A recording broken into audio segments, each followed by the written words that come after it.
ಭಗತ್ ಸಿಂಗ್, ರಾಜ್ಗುರು, ಸುಖದೇವರನ್ನು 2016 ತನಕ ಈ ದೇಶದ NCERT ಬುಕ್ನಲ್ಲಿ ರೆವಲ್ಯೂಷನರಿ ಟೆರರಿಸ್ಟ್ ಅಂತ ಕರೆಯಲಾಗ್ತಾ ಇತ್ತು.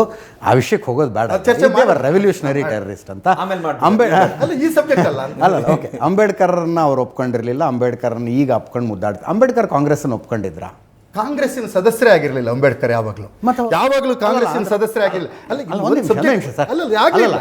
ಈಗ ಗಾಂಧಿ ಯಾಕೆ RSS ಸದಸ್ಯರಾಗಲಿಲ್ಲ, ಅಂಬೇಡ್ಕರ್ ಯಾಕೆ ಆಗಲಿಲ್ಲ, ಸುಭಾಷ್ ಚಂದ್ರ ಬೋಸ್ ಯಾಕೆ ಆಗಲಿಲ್ಲ ಅಂದರೆ ಅಂಬೇಡ್ಕರ್ ಯಾಕೆ ಕಾಂಗ್ರೆಸ್ ಸದಸ್ಯರಾಗಲಿಲ್ಲ? ಹಂಗಿದ್ರೆ ಕಾಂಗ್ರೆಸ್ ದೇಶಭಕ್ತ ಸಂಘಟನೆ ಅನ್ನೋದನ್ನು ಅವ್ರು ಒಪ್ಕೊಂಡಿರಲಿಲ್ವಾ? ಚರ್ಚೆ ಮಾಡೋಣ. ಅಂಬೇಡ್ಕರ್ ಅವರಿಗೆ ಸ್ವಂತದಾದಂಥ ಪೊಲಿಟಿಕಲ್ ಪಾರ್ಟಿ ಇತ್ತು.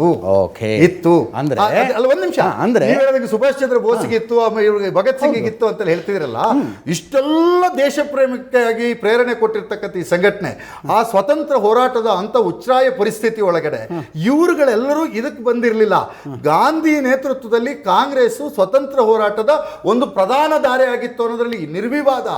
ಆದ್ರೆ ಈ ಪ್ರಶ್ನೆ, ಆ ಪ್ರಧಾನ ದಾರಿಯ ಸಖ್ಯವಾಗಿಯೂ ಸಹಿತ RSS ಇರಲಿಲ್ವಲ್ಲ.